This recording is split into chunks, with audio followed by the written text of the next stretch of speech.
क्या डिंपल, क्या अखिलेश और क्या अखिलेश के चाचा शिवपाल सब अब मिल्कीपुर जा रहे हैं, क्योंकि मिल्कीपुर अखिलेश यादव के लिए आखिरी मौका है खुद को साबित करने का। नमस्कार, स्वीकार करिए, मैं हूं वैभव दीक्षित। दोस्तों, समय कितनी जल्दी बदल जाता है इसका अंदाजा आप इस बात से लगाइए कि जो समाजवादी पार्टी 2024 के लोकसभा चुनाव में 37 सीटों पर जीती थी, अब उसकी स्थिति यह है कि अगर वो मिल्कीपुर का ये उपचुनाव हार जाती है तो आगे भविष्य की राजनीति उसकी अंधकार में जा सकती है। दरअसल उत्तर प्रदेश में उपचुनाव में 9 सीटों पर मात्र 2 सीटों पर जीतने वाली समाजवादी पार्टी अचानक से बैकफुट पर आ गई है। बैकफुट पर आने का कारण भी है क्योंकि कुंदरकी ऐसी सीटें जहां पर मुस्लिम बाहुल क्षेत्र है और समाजवादी पार्टी वहां पर जीतती आई, वहां भी उसे हार का सामना करना पड़ा। करहल, जहां पर वो लगभग 50-60 हजार वोटों से जीतती थी, वहां पर अंतर 13,500 आ गया। यानी समय धीरे धीरे बदला और अब स्थिति यह है कि एक सीट ये निर्धारित करने वाली है कि 2027 में और 2027 के बाद अखिलेश यादव का क्या भविष्य होगा। और इसीलिए तो शिवपाल यादव और अखिलेश यादव की पत्नी डिंपल यादव मिल्कीपुर जा रहे हैं, क्योंकि अखिलेश यादव के लिए ये मिल्कीपुर आखिरी मौका है। चलिए मैं आपको पहले ये बता देता हूं कि इस सीट को जीतने के लिए अखिलेश यादव कर क्या रहे हैं, उनकी प्लानिंग क्या है। तो सबसे पहले आप वो समझ लीजिए। जीत के लिए अखिलेश यादव कर ये रहे हैं। देखिए, उन्होंने क्या किया है कि अब ये ऐसे सूत्रों से खबरें आ रही हैं कि जैसे ही भारतीय जनता पार्टी ने अपना प्रत्याशी उतार दिया है चंद्रभानु पासवान को, उसके बाद अब डिंपल, शिवपाल और अखिलेश तीनों की नजर मिल्कीपुर में है। तीनों वहां पर जाएंगे, चुनाव प्रचार प्रसार करेंगे। अवधेश प्रसाद के बेटे अजीत प्रसाद को वहां पर चुनाव जिताने के लिए, समाजवादी पार्टी के अस्तित्व को बचाने के लिए और उपचुनाव में मिली हार का जो एक जख्म है उसको थोड़ा सा भरने के लिए तीनों वहां पहुंचेंगे। सोचिए कितनी हाई प्रोफाइल सीट हो गई है अचानक से मिल्कीपुर कि स्वयं उत्तर प्रदेश के मुख्यमंत्री योगी आदित्यनाथ की वहीं निगाहें, कई मंत्री, प्रदेश अध्यक्ष वहीं पर निगाहें लगाए बैठे हैं और दूसरी तरफ विपक्षी दल भी देखिए अपनी तरफ से कोई कमी नहीं छोड़ रहा है। वहीं दूसरी बात करें कि सीधी मॉनिटरिंग की, तो सीधी मॉनिटरिंग जैसे योगी कर रहे हैं मिल्कीपुर की, वैसे ही अखिलेश यादव भी कर रहे हैं और मुस्लिम वोट साधने के लिए महाकुंभ पर सवाल भी उठा रहे हैं अखिलेश यादव। लगातार महाकुंभ को लेकर, उनकी तैयारियों को लेकर, स्नान को लेकर, शाही स्नान को लेकर तरह तरह के क्वेश्चन मार्क लगाते हुए नजर आए।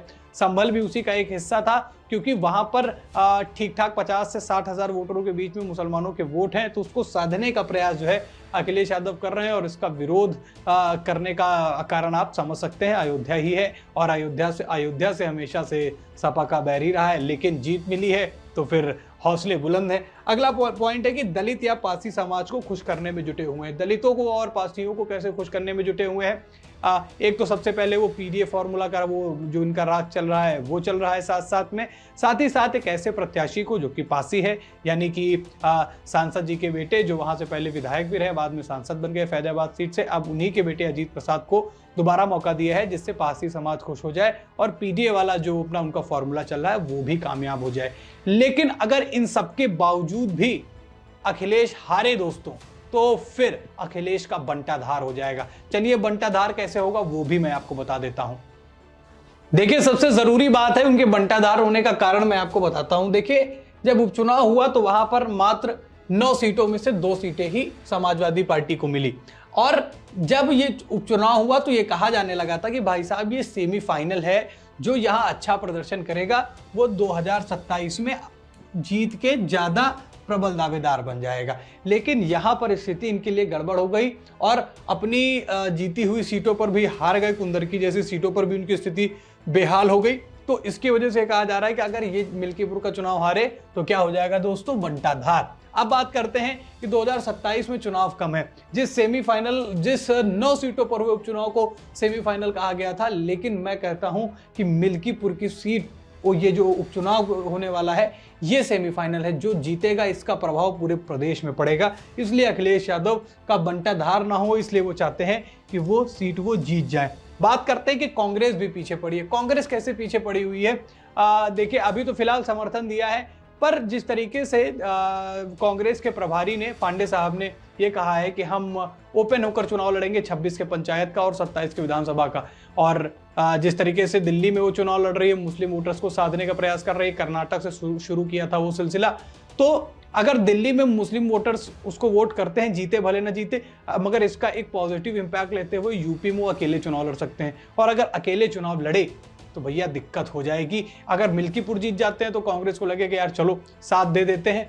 हालांकि कोई इतना प्रभुत्व या अस्तित्व उस तरीके का बचा नहीं है कांग्रेस का उत्तर प्रदेश के अंदर, लेकिन वोट काटने में तो अभी पार्टी बड़ी पार्टी है, वोट तो काटेगी मुस्लिम और दलितों का। और वही कारण रहा था कि 2024 के लोकसभा चुनाव में जो 37 सीटें आई थी उसमें बहुत बड़ा हाथ कांग्रेस का रहा।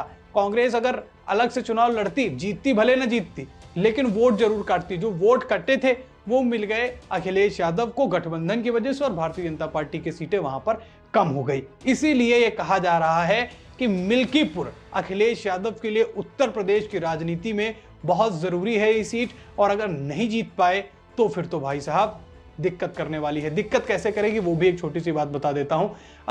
दरअसल क्या कहा जाता है कि राजनीति में अगर आप 10 साल जो है सत्ता से बाहर हो जाएं, फिर उसके बाद दिक्कत करने लगती है आपके भविष्य को लेकर कि आप बतौर विपक्ष कितने मजबूत है कि 10 साल से जो है आप दोबारा सत्ता में आने के लिए तड़प रहे हैं। 2012 में अखिलेश यादव ने चुनाव जीता था, 17 तक मुख्यमंत्री रहे, 17 हारे, 22 हारे, 24 लोकसभा में अच्छा प्रदर्शन किया, लेकिन उससे उत्तर प्रदेश की राजनीति में कोई प्रभाव नहीं पड़ा।